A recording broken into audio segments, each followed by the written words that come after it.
మతాన్ని కొనసాగించాలి, క్రిస్టియానిటీని. ఇవన్నీ కూడా ఆయన పరిశీలించి ఆయన ఒకటే అనుకున్నారు, ఇదంతా కూడా విద్యను ఇవ్వడానికి కాదు, ఇదేదో మతాన్ని ప్రేరేపించే విధంగా ఉంది అని చెప్పేసి అక్కడి నుంచి బయటికి వచ్చాడు స్కూల్ నుంచి. ఆ తర్వాత అక్కడ కొంచెం సమైక్యం చేయడం, అక్కడ ఉన్న ఆ గిరిజన తెగలు సంతాలని చెప్పేసి ఇంకొక తెగ ఆ రాష్ట్రంలో, అంటే ప్రజెంట్ జార్ఖండ్ రాష్ట్రంలో ఇంకొక తెగ ఉండేది. ఈ గిరిజన తెగల జనాలందరూ కూడాను తీవ్ర ఇబ్బందుల్లో ఉండేవాళ్ళు ఆ టైంలో బ్రిటిష్ వారి పాలనలో. సో వీళ్ళందరినీ కూడాను బ్రిటిష్ వారి నుంచి కాపాడాలి అని చెప్పేసి యుక్త వయసులోనే ఈయన మొత్తం చూసినా కూడాను పూర్తిగా జన్మించిన కాడ నుంచి మరణించిన వరకు బిలో 25 years, చాలా యుక్త వయసులోనే ఈయన పోరాటం చేయడము, అక్కడ ఉన్న గిరిజనులందరినీ ఐక్యం చేయడము, వాళ్ళ ద్వారా అక్కడ పెద్దగా ఇతని దగ్గర పోరాటం చేయడానికి ఆయుధాలు కూడా లేవు. కేవలం ఆ రోజుల్లో ఉండే చిన్న చిన్న బాణాలు, విల్లు విద్యకు సంబంధించిన కొన్ని చిన్న చిన్న సామాగ్రి అలాంటివి తీసుకొని మరి ఎన్నో ఆయుధాలు ఉన్న బ్రిటిష్ ప్రభుత్వ అప్పుడున్న సైన్యంపై పోరాటం చేసి కొంతవరకు ఈయన విజయం సాధించాలని చెప్పేసి చెప్పుకోవాలి. ముఖ్యంగా అక్కడ ఏదైతే భూమి కోసం వాళ్ళు పడుతున్న ఇబ్బంది, పన్ను ఎక్కువ చెల్లించాల్సిన అవసరము, అలాగే వాళ్ళ భూములు లాక్కొని బ్రిటిష్ వారు వాళ్ళ భూముల్లోనే వీళ్ళని పని మనుషులుగా పెట్టుకొని పని చేయించడం, అలాంటి విషయాలపైన ఈయన పోరాటం చేసి కొంత విజయం సాధించారు. ఈయన 1887 ఆ సమయంలో కుంటి అనే ఒక అక్కడ ఉన్న పోలీస్ స్టేషన్ పైన ఈయన పోరాటం చేయడము, అలాగే బ్రిటిష్ ప్రభుత్వంపై పోరాటం చేయడం వల్ల ఈయనపై బ్రిటిష్ ప్రభుత్వము కొంత నిఘా పెట్టి ఈయన అరెస్ట్ చేయడం జరిగింది. సో 1888 ఆ టైంలో ఇతన్ని జైల్లో పెట్టడం, సుమారు 2 years ఇతను జైల్లో ఉండటము, ఇతను బయటికి రాకూడదనే విషయంతో ఈయన జైల్లో చంపేశారని చెప్పేసి కొంతవరకు చరిత్ర చెబుతుంది. కానీ బ్రిటిష్ ప్రభుత్వం మాత్రం ఇతను కలరా వచ్చి చనిపోయారని చెప్పేసి ప్రకటించింది. సో అలాంటి ఒక గిరిజన నాయకుడికి మన ప్రభుత్వాలు గుర్తించి అరౌండ్ 1980s లో మన పార్లమెంట్ లో ఈయన చిత్రపటాన్ని, పార్లమెంట్ మ్యూజియం లో ఈయన చిత్రపటాన్ని పెట్టి గౌరవించడం అనేది మనందరూ కూడా గర్వించదగిన విషయము. అలాగే ఏదైతే ప్రజెంట్ ఈయన జన్మించిన రాష్ట్రం ఉందో జార్ఖండ్ రాష్ట్రం, ఆ జార్ఖండ్ రాష్ట్రంలో ఈయన చేసిన సేవలకు గాను గుర్తించి 3 యూనివర్సిటీలు ఈయన పేరు మీద, agriculture university, Birsa Munda agriculture university, Birsa Munda technical university, అలాగే కొన్ని కాలేజెస్ ఈయన పేరు మీద పెట్టడము. ఆ తర్వాత 2021 సంవత్సరంలో మన ప్రస్తుత ప్రభుత్వం, అంటే బీజేపీ ప్రభుత్వం అప్పుడు ఉంది, ప్రస్తుతం కూడా అదే, ఆ ప్రభుత్వం వారు ఈయన చేసిన సేవలను గుర్తించి ప్రతి సంవత్సరం నవంబర్ 15వ తారీఖున ఈయన స్మరించుకుంటూ, ఈయనతో పాటు ఇలా ఎవరైతే గిరిజన నాయకులు వివిధ రాష్ట్రాల్లో స్వాతంత్రం కోసం పోరాటం చేశారో వాళ్ళందరినీ కూడా స్మరించుకోవాలని చెప్పేసి జనజాతీయ గౌరవ దివస్, స్వాతంత్ర సమర యోధులు గిరిజన అభ్యర్థులు ఎవరైతే పోరాటం చేశారో వాళ్ళందరినీ స్మరించుకొని ఒకసారి నివాళులు అర్పించుకోవాలని చెప్పేసి ఈ కార్యక్రమం పెట్టడము. స్టార్టింగ్ లో దీన్ని 1 week, ఒక వారం రోజులు వారోత్సవాలుగా చేశారు. మరి ఇప్పుడు 15 రోజులు, ఇది ఒక మంచి కార్యక్రమం అని చెప్పాలి. దీనికి అనుగుణంగా మరి మన రాష్ట్ర ప్రభుత్వం, అలాగే మన జిల్లా యంత్రాంగం, కలెక్టర్ గారి ఆధ్వర్యంలో మన డిఎస్డబ్ల్యూ ఆఫీస్ వారు క్రమం తప్పకుండా చేయడము, అలాగే ఇక్కడ ఉన్న గిరిజన ప్రజల్ని తీసుకొచ్చి దీని గురించి తెలియజేయడము, వివిధ కార్యక్రమాలు ప్లాన్ చేయడం అనేది చాలా సంతోషమైన విషయం. అలాగే మన గిరిజనకు సంబంధించిన వివిధ కార్యక్రమాలు, ఆదివాసీ దినోత్సవం కానివ్వండి, ఈ జనజాతీయ గౌరవ దివస్ కానీ, ఇంకా వేరే నవోదయం 2 అని చెప్పేసి కార్యక్రమం కానీ, గిరిజనుల చైతన్యపరచడానికి చాలా కార్యక్రమాలు చేస్తున్నారు. ఈ అన్నిటి తరఫున జిల్లా యంత్రాంగాన్ని, కలెక్టర్ గారికి, అలాగే మన డిఎస్డబ్ల్యూ ఫణి గారికి, అలాగే వారి సిబ్బందికి అభినందనలు తెలుపుకుంటూ నాకు ఇచ్చిన అవకాశాన్ని ఎక్కడితో ముగిస్తున్నాను. Thank you. ఈ గౌరవ దినోత్సవం సందర్భంగా ఈ రోజు ప్రారంభం చేసుకొని ఈ యొక్క 15 రోజులు దీన్ని పురస్కరించుకొని వివిధ కార్యక్రమాల ద్వారా ముఖ్యంగా గిరిజనులకి ఉన్నటువంటి స్వాభిమానం గురించి వాళ్ళకి తెలియపరచాలనేటువంటి ఉద్దేశంతో మొదలుపెట్టినటువంటి ఒక కార్యక్రమానికి ఈ రోజు మన గౌరవనీయులైనటువంటి జిల్లా కలెక్టర్ గారు వచ్చారు. అదేవిధంగా గౌరవనీయులు ఫణి గారు, డిస్ట్రిక్ట్ వెల్ఫేర్ ఆఫీసరు, తర్వాత మన మధ్యలో చాలా మంది అతిథులు, తర్వాత ఈ యొక్క గిరిజన సంఘానికి సంబంధించినటువంటి నాయకులు, అదేవిధంగా గిరిజనులు కూడా కమ్యూనిటీలో ఉన్నటువంటి వాళ్ళు కూడా వచ్చి ఉన్నారు.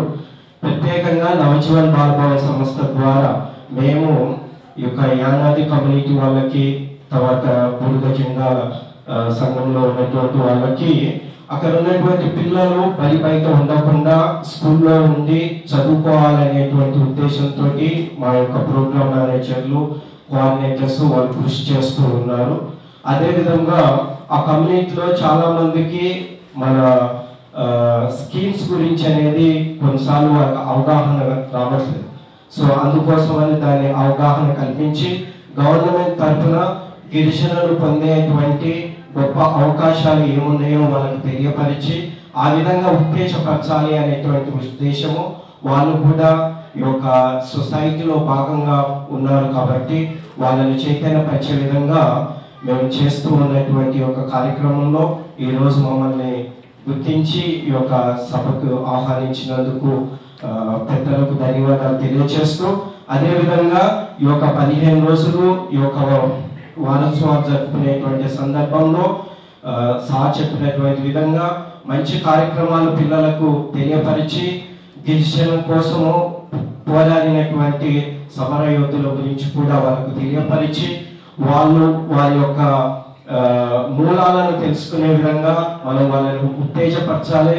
ప్రత్యేకంగా వాళ్ళకి మంచి ఉత్సాహం వాళ్ళకి కల్పించినట్లయితే వాళ్ళు మంచి భవిష్యత్తులో పైకి వచ్చేటువంటి అవకాశాలు చాలా ఉన్నాయి అన్నట్లు. Thank you very much sir. పెద్దలందరికీ మన డిస్ట్రిక్ట్ ట్రైబల్ వెల్ఫేర్ ఆఫీసర్ గారికి, అలాగే జ్యోతుల నాయకుల గారికి, అలాగే జోసెఫ్ తంబి గారికి, అలాగే వేదిక ముందున్న పెద్దలందరికీ, గిరిజన నాయకులందరికీ, గిరిజన సోదరులందరికీ నమస్కారాలు. ఈరోజు శుభదినం. ఈ ఒక 15 days 15 రోజులు జనజాతీయ గౌరవ దినోత్సవం, అంటే గిరిజన స్వాభిమాన ఉత్సవాలుగా రాష్ట్ర ప్రభుత్వం అలాగే కేంద్ర ప్రభుత్వాలు నిర్ణయించి దీన్ని ఆచరించడం. ఈ 15 రోజులు గిరిజన హక్కుల గురించి, అలాగే గిరిజనులకి ప్రభుత్వం అమలు చేస్తున్న పథకాల గురించి, అలాగే స్వతంత్ర సమర యోధులు గిరిజనులు ఎంతమంది అయితే ప్రాణత్యాగాలు చేస్తున్నారో సో వాటిని గుర్తు చేసుకొని ముందుకు వెళ్ళడం ఒక మంచి పరిణామం. ఇది ఒక మంచి బిగినింగ్ అనే సందర్భంగా భావిస్తూ ఉన్నాను. మనం అందరికీ తెలుసు, అందరూ సీతారామరాజు గారు, అలాగే ఇప్పుడే నాయక్ గారు మాట్లాడారు, కృష్ణగుండ గారు, ఎంతో మంది మహనీయులు సో వాళ్ళ ప్రాణాన్ని పణపెట్టి దేశాని కోసం పోరాడారు. సో అప్పుడు ఉన్న బ్రిటిష్ అరాచకాలకు ఎదురు తిరిగి తెలిసి కూడా ఏంటి మన ఎదురు తిరిగితే ప్రాణాలు పోతాయని తెలిసి కూడా ప్రాణాన్ని పణపెట్టి వాళ్ళు మన కోసం పోరాడారంటే సో వాళ్ళు ఎంత గొప్పవాళ్ళు, ఎంత త్యాగమయ్యని మనకు తెలుస్తుంది. సో అటువంటి మహనీయుల్ని ఈ భూమిలో పుట్టారు. సో ఈ గడ్డ మీద పుట్టారు. ఆ గడ్డలో మనం ఉన్నామంటే ఇది మన పూర్వజన్మ సుకృతాన్ని మనం భావించాలి. సో గిరిజన ప్రాంతాలలో పనిచేసి ఉన్నప్పుడు సో చాలా దగ్గరగా చూశాను. ముఖ్యంగా పార్వతీపురం ఏరియాలో, ఐటీడీ ఏరియాలో పనిచేస్తున్నప్పుడు ప్రతి గ్రామాన్ని తిరిగి ప్రతి గిరిజన సోదరులతో మాట్లాడి వాళ్ళ అవసరాలు ఏంటి, వాళ్ళకి అక్కడున్న సమస్యలు ఏంటి, సో ఏ ప్రకృతి ఉంటారంటే సో అక్కడ చాలా సింపుల్ గా ఉంటుంది. సో చాలా అంటే ప్రకృతికి దగ్గరగా ఉంటారు. సో మనము గిరిజన సోదరులతో మాట్లాడుతుంటే ప్రకృతినే మనం మాట్లాడుతూ అనిపిస్తుంది. అక్కడ ఇప్పుడు ఈ అర్బన్ ఏరియాలో చూస్తుంటాం తారతమ్యాలు, ఇవన్నీ డిఫరెన్సెస్ పెద్దగా ఉండవు. అక్కడ ఎంత ప్రకృతిగా ఉంటుందంటే నేను అక్కడికి వెళ్తే వాళ్ళ కింద వాళ్ళ ముందే వాళ్ళ పొలంలోనే కూర్చొని భోజనం తినేవాళ్ళం. ఎంత రుచిగా ఉంటుంది. ఇక వాళ్ళు మాట్లాడే ఆప్యాయంగా, అంటే ఆ మనసు నుంచి వస్తాయి, అది నోరు నుంచి కాదు, అది హృదయం నుంచి వస్తాయి. అంత చక్కగా ఉంటుంది. ఇది చాలా మంచి పరిణామం. ఇది గ్రహించి కేంద్ర ప్రభుత్వం ఇలాగ 15 రోజులు కార్యక్రమం చేయడం చాలా మంచిది. సో ఇంతకుముందు నుండి ఒక్కరోజే చేసేవాళ్ళు. ఈ 15 రోజులు అన్ని గ్రామాల్లో సో ప్రతి ఒక్కరికి ఈ గిరిజన వారసత్వం గురించి, ఈ ఘనత గురించి, సో ఎవరైతే త్యాగ చేసి ఉన్నారో వాళ్ళ గురించి గుర్తు చేసుకోవడం చాలా మంచి పరిణామం. ఇది కొత్త జనరేషన్కి తెలియాలి. సో మనం ఇప్పుడు ట్రైబల్ డెవలప్మెంట్ అలాగే స్కీమ్స్ ఇంప్లిమెంటేషన్ వస్తే కొంతమంది ముందుకి అంటే అడ్వాన్స్ ఉన్నవాళ్ళు సో అంతా ఫోకస్ ఎందుకు ఇవ్వాలి, అందరూ ఈక్వలే కదా అంటారు.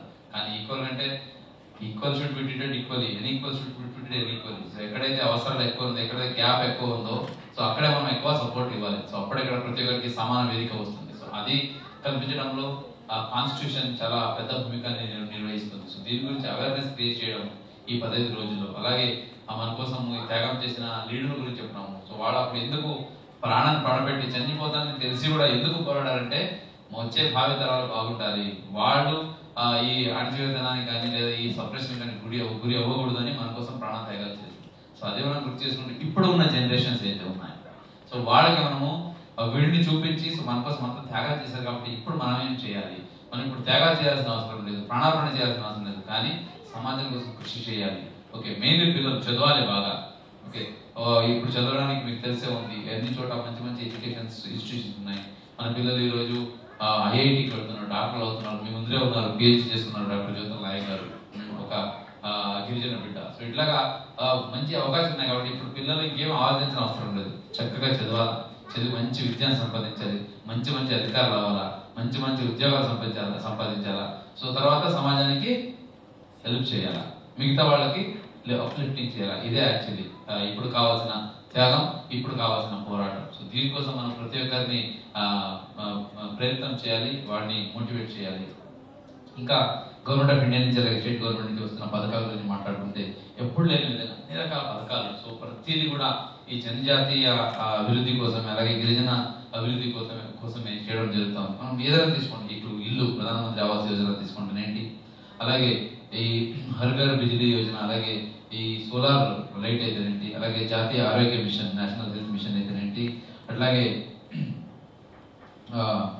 ఫారెస్ట్ రైట్స్ యాక్ట్ అయితే ఇది అయితేనేంటి అది, అలాగే ఫారెస్ట్ గెస్ట్ హౌసెస్ కూడా గవర్నమెంట్ ఆఫ్ ఇండియా తీసుకొస్తా ఉంది. అలాగే ప్రధానమంత్రి గ్రామ సడక్ యోజనలో గ్రామాల్లో గిరిజన ప్రాంతాలకి రోడ్స్ ముమ్మరంగా వేయించి పెట్టడం జరుగుతూ ఉంది. అలాగే అడవి హక్కుల చట్టం గురించి ఇవ్వడం, అలాగే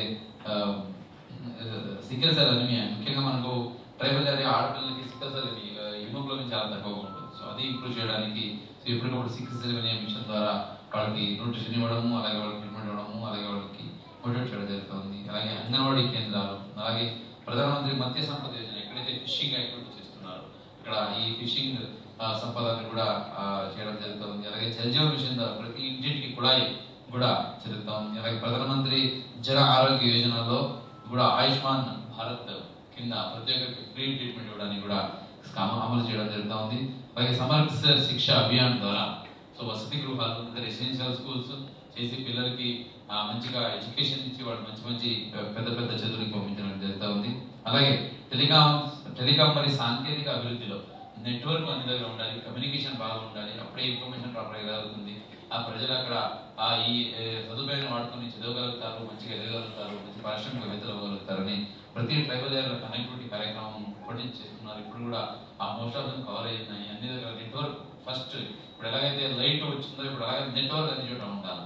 సో అది ఫస్ట్ బేసిక్ నెసెసిటీ అయింది, అది కూడా అన్ని గ్రామాల్లో చేయడానికి కృషి చేయడం జరుగుతుంది. అలాగే సో నైపుణ్య భారత్ కింద ముఖ్యంగా ఈ స్కిల్ డెవలప్మెంట్ ట్రైనింగ్ ఏదైతే ఉన్నాయో ఇవి కూడా మన skill development corporation, government of Andhra Pradesh, అలాగే సెంట్రల్ స్కిల్ డెవలప్మెంట్ ఆర్గనైజేషన్, నీతి ఆయోగ్ మరి ఎప్పటికప్పుడు వినూత్నంగా స్కిల్ ట్రైనింగ్ తీసుకొచ్చి మొదలు ఏంటి ఓన్లీ అందరూ కంప్యూటర్ నేర్పించండి, అందరికీ ఏదో ఒకటి నేర్పించండి కాకుండా గ్రామాల్లో ఏం అవసరం ఉంది. ఇప్పుడు మన గిరిజన గ్రామం చూస్తే అక్కడ బోర్ మెకానిక్ కావాలి, లేదా ఎలక్ట్రీషియన్ కావాలి, లేదా ప్లంబింగ్ వర్క్ మెషిన్ కావాలి, అదంతే ఈవెన్ అగ్రికల్చర్ టెక్నీషియన్స్ కావాలి, ట్రాక్టర్ రిపేర్ ఇవి కావాలి. అంటే ఏదైతే అవసరం ఉందో దాన్ని బట్టి మీరు ట్రైనింగ్ ఇవ్వడం తర్వాత మార్చారు. ఇలాగే ఇప్పుడు ట్రైబల్ ఏరియా ఇప్పుడు కూడా ఐటీడీ ఏరియాలో జరుగుతాం. ఇక్కడ కూడా మన జిల్లాలో కూడా ముఖ్యంగా ఈ కొండూరు ప్రాంతాలు, అలాగే తిరువురు ప్రాంతాలు ఎక్కడైతే మన గిరిజన కూడా తండాలు ఉన్నాయో అక్కడ కూడా ఈ కార్యక్రమాల్ని ఎక్స్టెండ్ చేసి మ్యాక్సిమం గిరిజన యువకులకి ఉపాధి అలాగే నైపుణ్యం కల్పిస్తూ ఏదైతే ఈ మహనీయులు మనకి ఇచ్చిన ఆశయాన్ని ముందుకు తీసుకెళ్తూ మన జనజాతి అభియాన్లో మన గిరిజన స్వాభిమాన ఉత్సవాలు నడుపుకుంటూనే ఆ గిరిజనులకి మంచి ఉపాధి, మంచి ఉద్యోగము, అలాగే మంచి ఈ జీవన ప్రమాణం పెంచేలాగా మనం అందరూ కృషి చేద్దాము అని సందర్భంగా తెలియజేసుకుంటూ గవర్నమెంట్ నుంచి అమలు చేస్తున్న పథకాన్ని సక్రమంగా అమలు చేసి ముఖ్యమంత్రి వర్యులు అలాగే ట్రైబల్ వెల్ఫేర్ మంత్రివర్యులు మేడం సుందరాణి గారు వాటితో కూడా వాడు పని చేసాం పార్వతీపురంలో. సో మేడం చాలా దగ్గర ఉండి చూసేవాళ్ళు, చెప్పేవాళ్ళు. సో ఇదే ప్రకారంగా చేసుకుంటూ మనం ఎక్కడ నెగ్లిజెన్స్ చేయకుండా, నెగ్లిజెన్స్ ఎందుకు ఇక్కడ ఈ పదాన్ని వాడుతున్నానంటే చాలా వరకు మనకు ఒక ట్రెడిషన్ ఉంటుంది. ఓకే, సో ఆ ట్రెడిషన్ ఒక్కొక్కసారి ఇబ్బంది పెట్టే పరిస్థితి కూడా వస్తాయి. ముఖ్యంగా ట్రైబల్ చూసాను ఈ ఫుడ్ హ్యాబిట్స్ లో ముఖ్యంగా స్టోర్ చేసుకుని పాత ఫుడ్ తినడం. సో లేదా ఈ క్లీన్లీనెస్ లేకుండా ఇవన్నీ కొన్ని సమస్యలు కూడా వస్తున్నాయి. ఏమైనా అప్పటికప్పుడు మనం అప్డేట్ అవుతూ ఉండాలి. ఇప్పుడు ఒకవైపు మనం ఇంప్రూవ్ అవుతున్నాం అంటే అట్ ది సేమ్ టైం మనకి ఏదైతే హెడల్స్ అవుతుంటాయో అవి కూడా మనం అక్కడక్కడ ఆఫ్ చేయాల్సి ఉంటుంది. హాస్పిటల్కి తీసుకొచ్చి డెలివరీ చేయించడం పెద్ద హెడేక్, రావట్లేదు హాస్పిటల్కి, ఎందుకంటే భయం. హాస్పిటల్కి ఇన్స్టిట్యూషన్ డెలివరీ రాము. సో కొన్ని చోట్ల రోడ్ లేకుండా రాకుండా పోతే కొన్ని చోట్ల రోడ్డు కూడా రావట్లేదు. అప్పుడు వెళ్ళి మాట్లాడేవాడు, చెప్పేవాడు. చెప్తే మేము చెప్పాను కన్నా వాళ్ళ ఇంటి వాళ్ళు చెప్తేనే వింటారు. అన్ని వాళ్ళ ఇంటి వాళ్ళని మోటివేట్ చేసి అవన్నీ చేసి తీసుకొచ్చి మెయిన్లీ మనం ఐఎంఆర్ ఎంఎంఆర్ చూసుకుంటే అక్కడ ఎక్కువ ఉంది, సికల్ సెల్ అనిమియా ఎక్కువ ఉంటుంది. సో సికల్ సెల్ అనిమియా ఎందుకు ఎక్కువ ఉంటుంది, అక్కడ సింపుల్ హైజీన్ చెప్పులు వేసుకొని తిరగాలి, ఈ కంటామినేషన్ లేకుండా వాటర్ తాగాలి, మంచి ఆహార అలవాట్లు ఉండాలి. సో ఇవన్నీ కొంచెం ఈ హెల్త్ పరంగా ఇంప్రూవ్ చేసుకోవాలి. మనం చూసుకుంటే స్ట్రెంటింగ్ వెస్టింగ్ అంటాం, అంటే పిల్లలు చాలా షార్ట్గా ఉంటారు. ఓకే, సో ఇవన్నీ ఎలా జరుగుతాయంటే తినే న్యూట్రిషన్ మంచిగా వాళ్ళకి బాడీకి రావట్లేదు. ఎందుకు రావట్లేదు అంటే పురుగులు ఉంటాయి, అవి తినేస్తూ ఉంటాయి కాబట్టి వీళ్ళకి రావట్లేదు. ఆ పురుగులు ఎక్కడి నుంచి వస్తాయి, మనం చెప్పలేసుకుని తిరగట్లేదు, మంచినీళ్ళు తాగట్లేదు, ఇది దీనివల్ల వస్తాయి. తర్వాత ఇంకొకటి ఏంటి, బాల్య వివాహం. ఇది ఒకటి పెద్ద ప్రాబ్లం మన గిరిజన ప్రాంతాల్లో. సో చిన్నపిల్లకి పెళ్లి చేసేస్తారు. ఎందుకు పెళ్లి చేస్తారంటే అయిపోతే పనులు చదివి ఏం చేస్తుంది టైప్. సో ఇదంతా గతం. ఇప్పుడు దాన్ని మార్చుకోవాల్సి ఉంది. ఇప్పుడు కూడా ఎక్కడైనా ఉంటే ఇప్పుడు మనకు చైల్డ్ మ్యారేజ్ ప్రివెన్షన్ కమిటీస్ కూడా ఉన్నాయి ప్రతి ఊర్లో, ప్రతి గ్రామాల మండలాలు. అలాగే ఏదైనా మహిళా పోలీసులు ఉన్నారు, వాళ్ళ ద్వారా కూడా ఇవ్వచ్చు.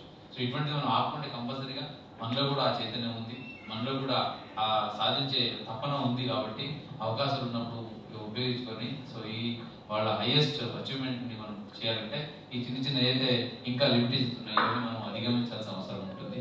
సో అప్పుడే మనం ముందుకి ఎదగలుగుతాము. ఏదైతే మన ఈ లీడర్స్ పెద్ద పెద్ద అయిపోయిన ఈ త్యాగమూర్తులు మన ముందున్న ఈ నాయకులు మనకి ఇచ్చిన లక్ష్యాలు ఉన్నాయి, వాళ్ళు మనకు ఒక మంచి వారసత్వం ఇచ్చారు, దాన్ని ముందుకు తీసుకెళ్ళాలి. అలాగే ఈ మారుతున్న ఆ కాలంలో టెక్నాలజీని అడాప్ట్ చేసుకుంటూ ఓకే సో ఎదుగుదల చూపించాలి. అలాగే మనకున్న ట్రెడిషన్ అయితే ఉందని కాపాడుకుంటుంది. ఇప్పుడు ఎక్కడ ఏరియాలో క్లాత్స్ ఉంది, ట్రైబల్ క్లాత్స్ స్టిచింగ్ చేస్తున్నారు మన అక్క చెల్లెలు. అది ఎంత పాపులర్ అయిందంటే హైదరాబాద్ లో ఫిల్మ్ ఇండస్ట్రీ వచ్చుకొని వెళ్తున్నారు. సో ఒకటి మన ట్రెడిషన్ కాపాడుకుంటూ, మన వారసత్వం కాపాడుకుంటూ టెక్నాలజీ అడాప్ట్ చేసుకుంటూ జీవిత ప్రమాణాలు మనం మెరుగుపరుచుకుంటూ వెళ్ళాలి. సో ఇది థిన్ లైన్ డిఫరెన్స్. సో వదిలేయంటే అన్ని పట్టడం కాదు. సో కొత్తది అడాప్ట్ చేసుకోండి అంటే పక్కన మర్చిపోండి కాదు. మనం ఏదైతే మంచిది ఉందో, ఏదైతే మన వారసత్వం ఉందో, ఏదైతే మన రూట్స్ ఉన్నాయో సో దాన్ని మనం కాపాడుకుంటూ ఆ బలంతోనే మనము ముందుకు ఎదగాల్సిన అవసరం ఉంది. ఇప్పుడు ఈ ఇన్ఫర్మేషన్ టెక్నాలజీ, ఆర్టిఫిషియల్ ఇంటెలిజెన్స్ వచ్చిన తర్వాత సో ఎంత త్వరగా ఉన్న టెక్నాలజీ అడాప్ట్ చేసుకుంటే త్వరగా ముందుకు ఎదగలుగుతాం. ముఖ్యంగా సెల్ఫ్ హెల్ప్ గ్రూప్ లో అక్కడ ఇప్పుడు ఆ చాట్ జీపీటీలో హ్యాపీగా మార్కెటింగ్ చేసేగలుగుతున్నారు. ఓకే, వాళ్ళు చేసే పచ్చళ్ళు అయితే లేదా అక్కడ ట్రైబల్ ఫ్రూట్స్ లేదా ట్రైబల్ క్లాత్స్ అయితే ఆన్లైన్ లో అమ్మగలుగుతున్నారు. సో ఒక టెక్నాలజీ ఎంత అడ్వాన్స్ అయిందంటే ఇప్పుడు మనం ఎక్కడ వెళ్ళి మార్కెట్ లో పెట్టాల్సిన అక్కర్లేదు. ప్రాపర్ గా మన ప్రొడక్ట్స్ ఉన్నాయంటే మనం వాట్సాప్ లో పెడితే, మన ఈ సోషల్ మీడియాలో పెడితే లేదా ఓఎన్డీసీ ఫారం లో పెట్టుకుంటే పబ్లిక్ ఢిల్లీ నుంచి కొనుక్కుంటారు. సో ఇప్పుడు అంత మంచి అవకాశం ఉంది. సో అవకాశం ఉన్నప్పుడు దాన్ని ప్రాపర్ మనం వాడుకొని ఎదగడానికి ముందుకెళ్ళాలి. అలాగే ఏదైతే గవర్నమెంట్ నుంచి వస్తున్న స్కీమ్స్ ఉన్నాయో ఈ స్కీమ్స్ అన్ని కూడా మనం ప్రాపర్ గా అమలు చేసుకుంటాం. సో దీన్ని కూడా ప్రాపర్ గా అమలు చేసుకుని ముందుకు వెళ్ళాలి. దీనికి కావాల్సిన ఏదైతే ఫైనాన్షియల్ సపోర్ట్ ఉంటుందో ఇది మనకు గ్రూప్స్ ద్వారా ఎప్పటికప్పుడు ఇస్తున్నాం. డ్వాక్రా ద్వారా ఈసారి నా జిల్లాలోనే దాదాపు 855 కోట్లు లైవ్లీవుడ్ లోన్స్ ఇవ్వబోతున్నాము. అలాగే 132 కోట్లు స్త్రీ శక్తి శ్రీనిధి ఇది కూడా లోన్ కూడా ఇవ్వబోతున్నాము. సో ఇవన్నింటిని మనము ఏదో చిన్నగా పండగ చేసుకోవడానికి చీరలు కొనుక్కోవడానికి కాకుండా మంచి పెట్టుబడి పెట్టుకొని ఆదాయం వచ్చే వనరులుగా సృష్టించుకోవడానికి కృషి చేయాలని సందర్భంగా కోరుకుంటూ మళ్ళీ ఒకసారి ప్రతి ఒక్కరికి, ప్రత్యేక గిరిజన సోదరులకి, అక్క చెల్లెమ్మలకి అందరికీ గిరిజన స్వాభిమాన ఉత్సవాల శుభాకాంక్షలు తెలియజేస్తూ ఈ ఉత్సవాల స్ఫూర్తితో మనం మరింత పురోగతి సాధిద్దాము. అలాగే మరింత ఇంప్రూవ్మెంట్ అయ్యి మన జిల్లాని, మన రాష్ట్రాన్ని ముందంజలో ఉంచడానికి కృషి చేస్తామని తెలియజేసుకుంటూ ధన్యవాదాలు తెలియజేసుకుంటున్నాను. Thank you very much.